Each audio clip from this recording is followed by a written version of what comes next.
عاشورہ کے بارے میں ایک اور روایت بھی ہے کہ اگر کوئی شخص عاشورہ کے دن 10 محرم کو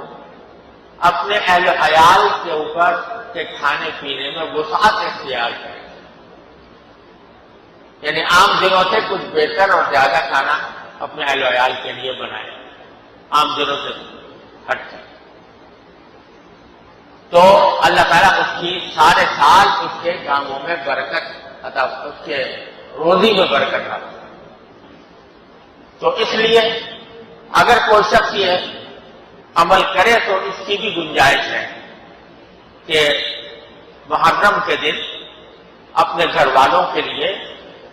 عام دنوں کے مقابلے میں کچھ زیادہ مقدار میں اور زیادہ بہتر کھانا بنانے کی کوشش کی جائے۔ یہ بھی بزرگوں سے منقول ہے اور ایک روایت سے اس کی تائید بھی ہوتی ہے، لہذا اگر ایسا کوئی کرے تو کوئی حرج نہیں۔ البتہ کوئی خاص کھانا متعین نہیں ہے کہ کھچڑا ہی پکے گا ضرور محرم کے دن، یہ اس کو ضروری سمجھنا یا اس کو لازمی سمجھنا یہ بدعت ہے، کیونکہ ایسا کوئی حکم نہ قرآن نے دیا، نہ حدیث نے دیا، نہ حضور اکرم صلی اللہ علیہ وسلم نے دیا، نہ حضور اکرم صلی اللہ علیہ وسلم نے اس کے اوپر عمل فرمایا، نہ صحابہ کرام نے عمل فرمایا۔ یہ ہمارے یہاں ایک رواج بن گیا ہے کہ کھچڑا اگر نہیں پکا تو محرم ہی نہ ہوا، تو یہ ایسی کوئی بات نہیں۔ البتہ عام دنوں سے بہتر کھانا